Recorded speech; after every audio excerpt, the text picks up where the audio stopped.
I know, I know. I can already hear the aggressive typing in the comments section. How dare you rank insert movie here lower than insert movie here? But today, we aren't just ranking movies. We are ranking testosterone. We are ranking explosions. We are ranking the 1980s phenomenon known as the one-man army.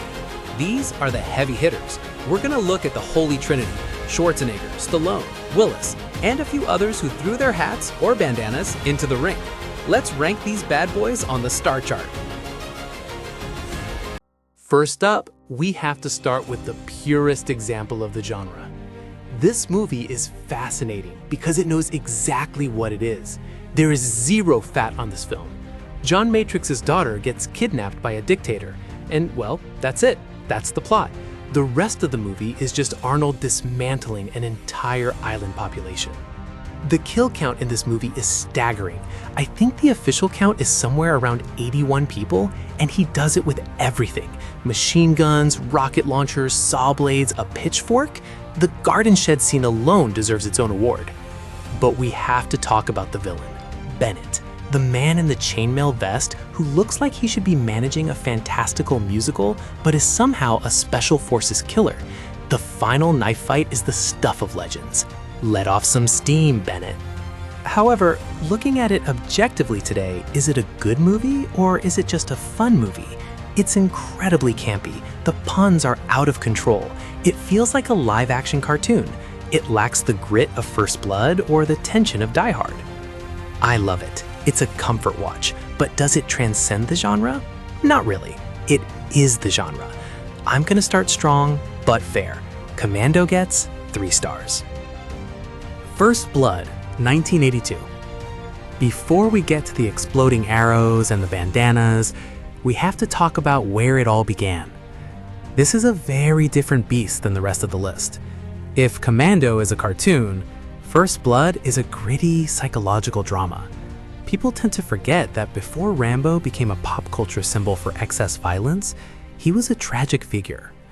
John Rambo just wants to get something to eat. That's it. And then Sheriff Teasel, played perfectly by Brian Dennehy, decides to push him. Big mistake. What makes this a top-tier one-man army movie is how grounded it is. Rambo doesn't have infinite ammo here. He has a knife and the woods. He dismantles the police force not by outgunning them, but by outsmarting them. He becomes one with the environment.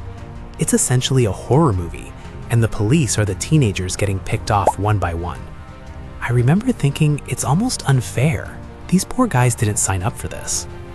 It features one of Stallone's best acting performances, especially that final breakdown scene. It's heartbreaking. But does it rock? Yes. The motorcycle chase, the cliff jump, the M60 destruction of the town at the end, it set the template for the competent soldier versus incompetent authority trope. I'm giving First Blood 5 stars. It is a legitimate cinematic masterpiece that stands apart from the action-heavy sequels. It's the thinking man's one-man army movie.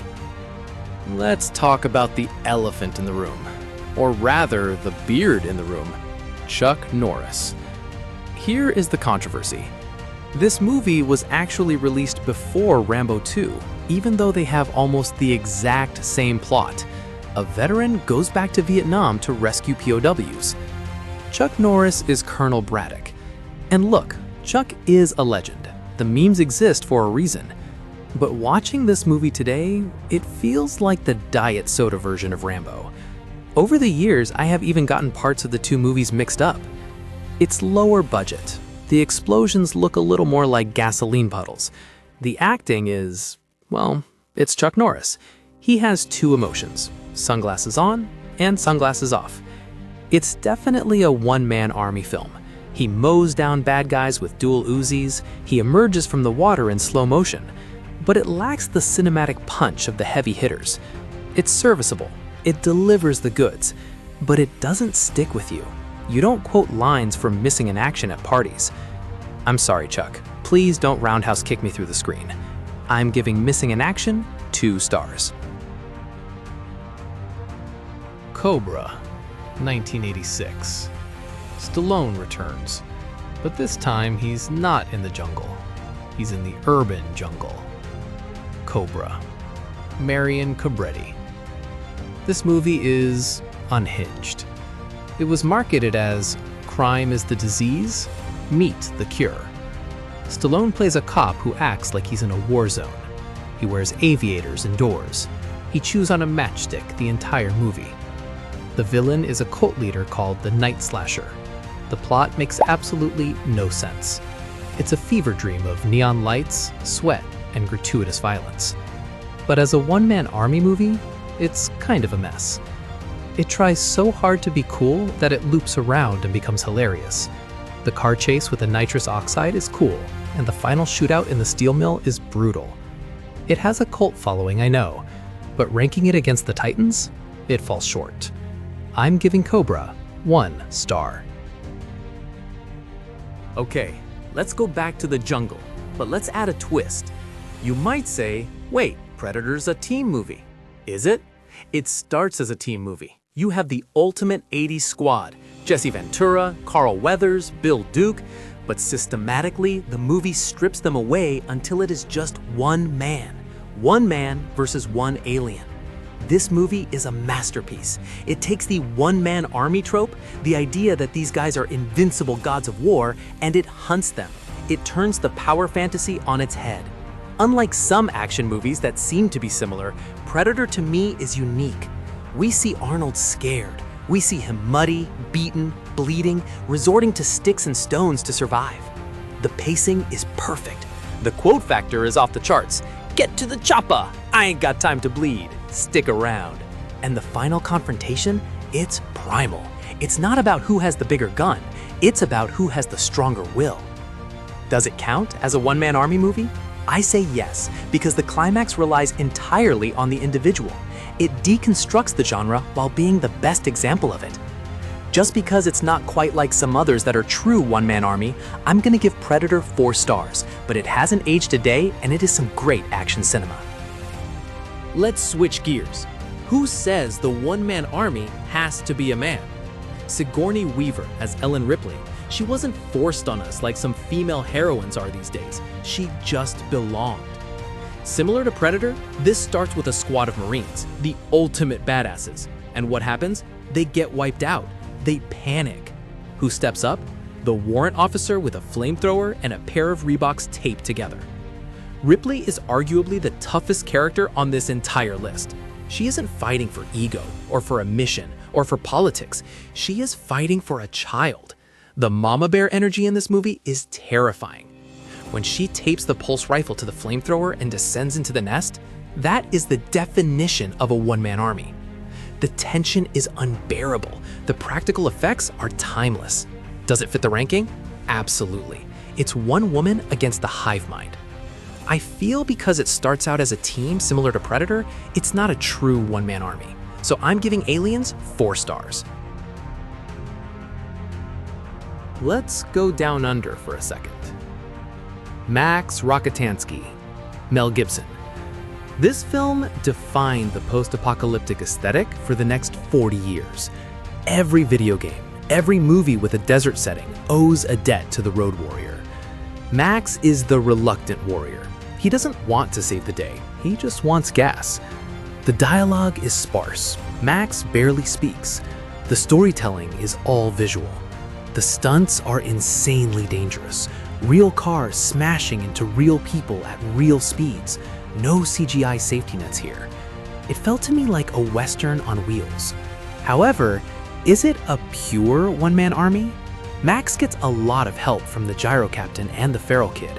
He's more of a catalyst than a solo wrecking crew.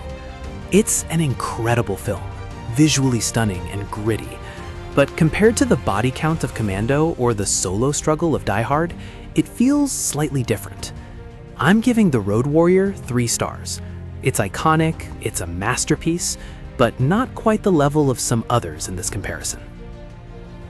I need to throw a curveball in here. Chuck Norris again. I know, I gave Missing in Action a hard time, but we have to talk about Invasion U.S.A. Terrorists invade Florida. Who stops them? Chuck Norris in a pickup truck and denim jeans. He shoots people in the chest with dual micro Uzis, and they fly backward through windows. It is hilarious. It is stupid. It is offensive. It is amazing. Unlike Missing in Action, which tries to be a war movie, Invasion USA is basically a superhero movie where the superpower is being Chuck Norris. It's not good art, but as a representation of the one-man army trope, it's the final boss of absurdity.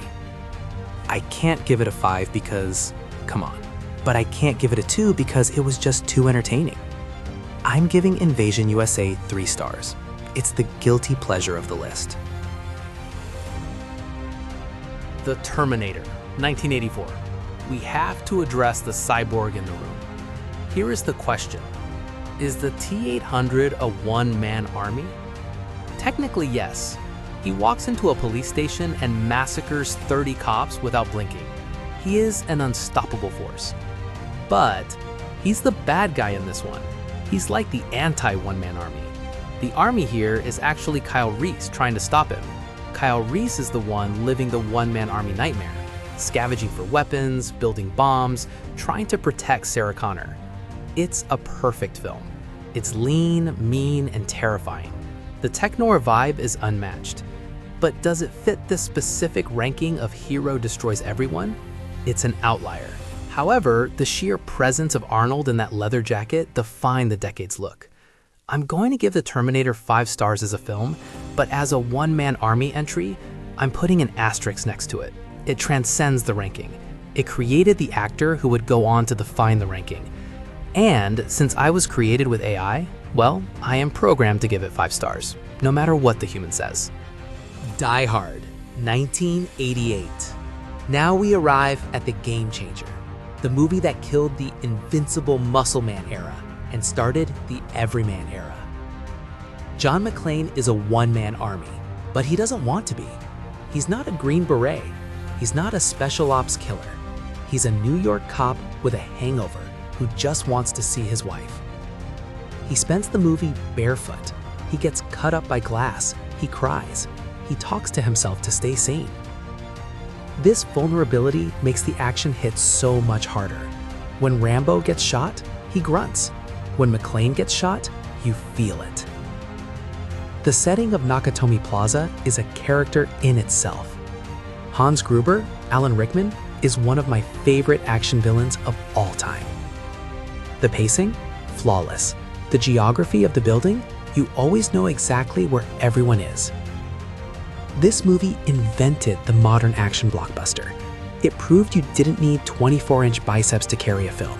You just needed grit and a tank top that gets progressively dirtier. Is it a 5? Obviously, it's the gold standard. Die Hard gets 5 stars. Yippee-ki-yay. All right, let's look at the body count. 5 stars, First Blood, The Terminator with an asterisk, Die Hard. 4 stars, Predator, Aliens.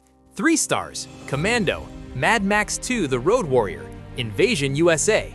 2 stars, Missing in Action. 1 star, Cobra. I know what you're thinking. Where is Lethal Weapon? Where is Escape from New York? Why do you hate Chuck Norris? Look, the 80s produced more action movies than they did hairspray cans. We couldn't get to all of them, but I absolutely plan on looking at many more in the future. In the comments section, who wins in a fight? John Matrix from Commando or Rambo? Hope you enjoyed this explosion of nostalgia. Thanks for watching. Now, if you'll excuse me, I have to go walk barefoot on some glass. Yippee-ki-yay, and I'll be back. Cue the groans.